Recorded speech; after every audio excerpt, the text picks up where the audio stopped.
Solo arenoso, um clima quente e seco, índices pluviométricos baixos por um longo período. Essas condições permitem classificar uma região como desértica. Os desertos que conhecemos hoje mantêm essas características há milhares de anos. Na aula de hoje, você vai conhecer como são formadas essas regiões tão peculiares, os desertos.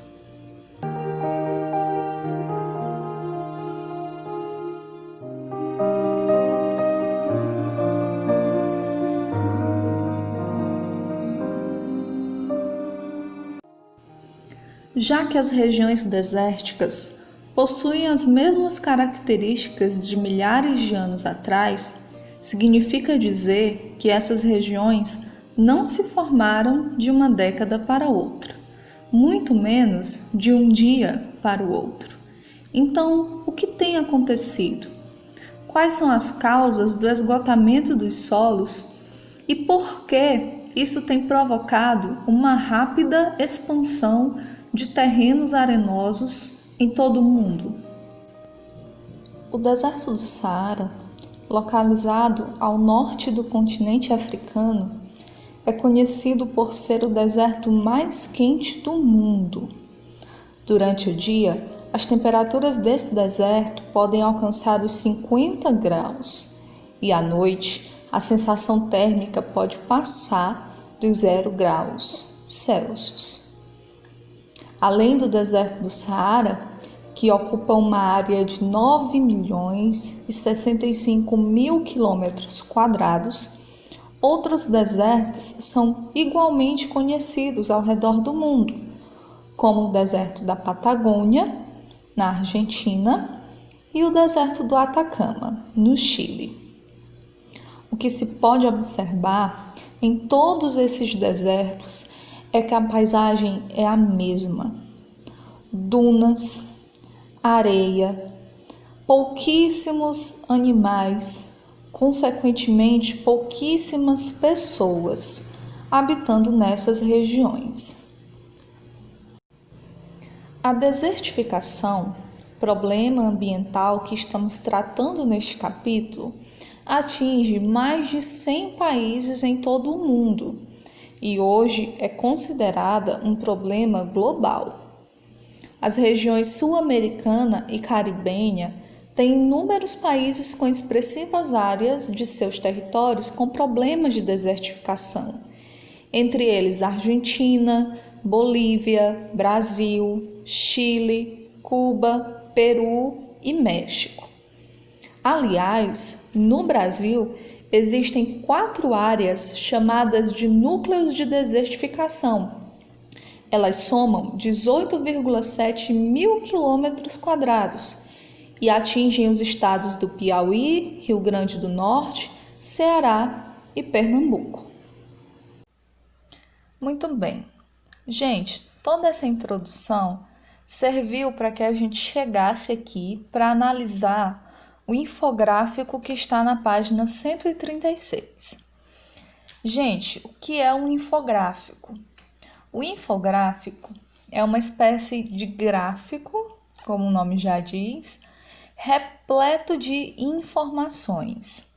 Informações essas que serão bem específicas dependendo do gráfico que está sendo analisado. Por exemplo, o infográfico da página 136 vai falar a respeito do surgimento dos desertos. Como que surgem os desertos? Nesse infográfico, nós teremos 4 pontos distintos, numerados de 1 a 4. Cada um desses pontos tem uma seta, que faz a indicação da paisagem para a qual você deve olhar. Então, nós temos aqui no número 1 a legenda, que vai falar um pouquinho a respeito do início da formação de um deserto. E juntamente com essa legenda, vocês têm uma setinha, apontando exatamente para essa parte aqui, da parte superior da página, para onde vocês devem observar, ok? Então, nós faremos o seguinte: Cada legenda será analisada separadamente, ok?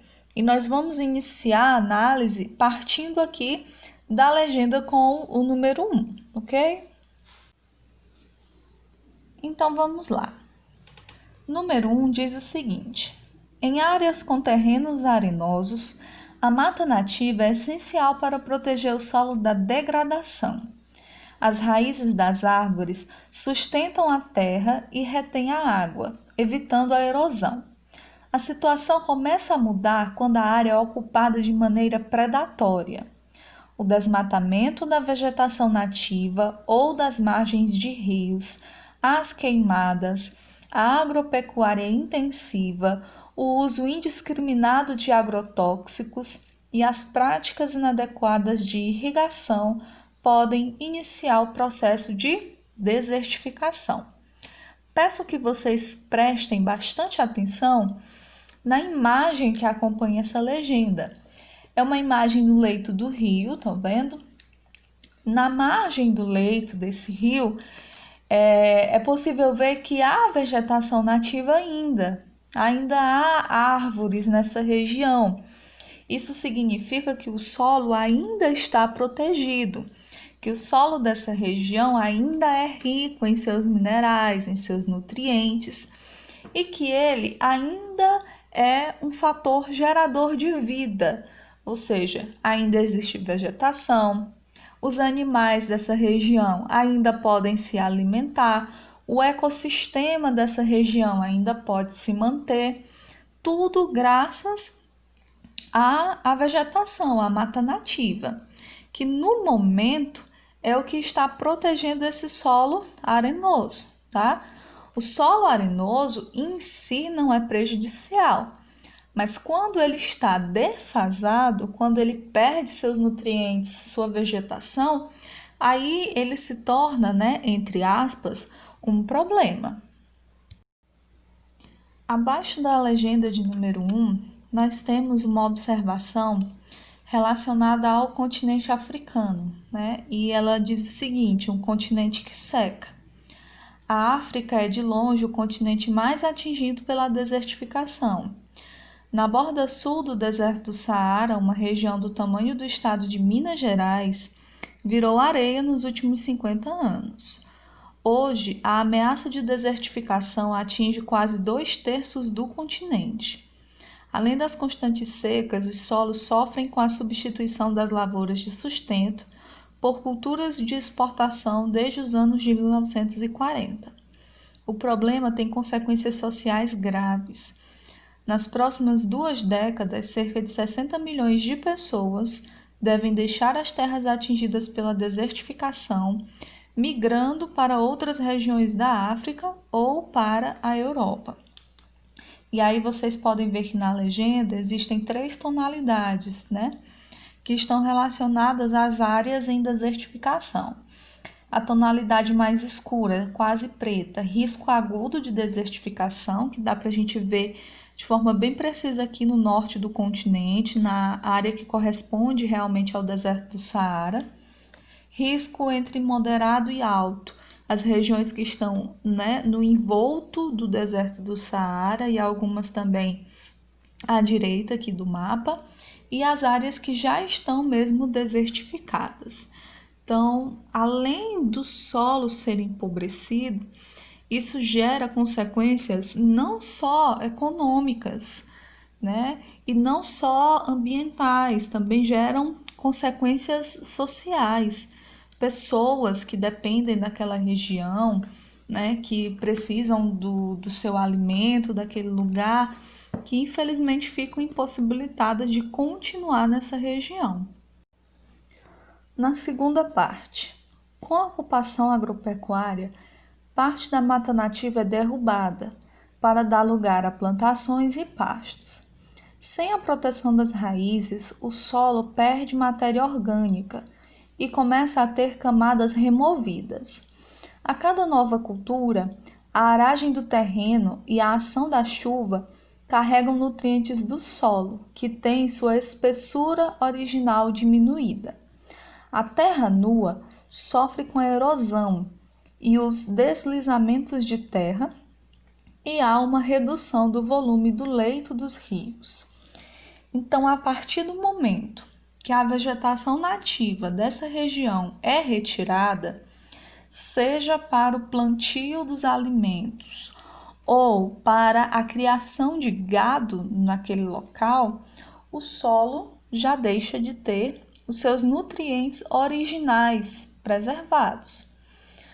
Ou seja, com o passar do tempo, aquela plantação vai retirar certos nutrientes do solo que não vão ser devolvidos.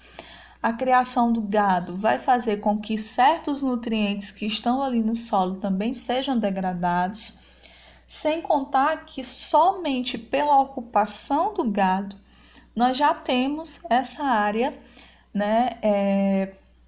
consequentemente devastada, porque é necessário desmatar para que o gado seja cultivado, não, para que o gado seja criado naquele local. O cultivo fica aí para a vegetação mesmo. Então, duas características que impactam o solo de forma negativa: a agricultura e a pecuária. O terceiro ponto diz o seguinte: o mau uso do solo acaba com a produtividade nas terras baixas e força o agricultor a desmatar uma área na encosta para prosseguir com o plantio. Nessa região, os efeitos da erosão são ainda mais rápidos. As terras abandonadas só servem como pasto para o gado. Em alguns anos, a produtividade nas encostas também diminui e a faixa plana vira areia. Ou seja, aquele terreno próximo ao leito do rio, que naturalmente era muito rico, já foi devastado. Já foi desmatado tanto para a agricultura como para a pecuária. Agora, numa tentativa de continuar com a produção, o que acontece? O agricultor, ou então o pecuarista, vai para outras regiões que estão mais distantes daquele leito do rio.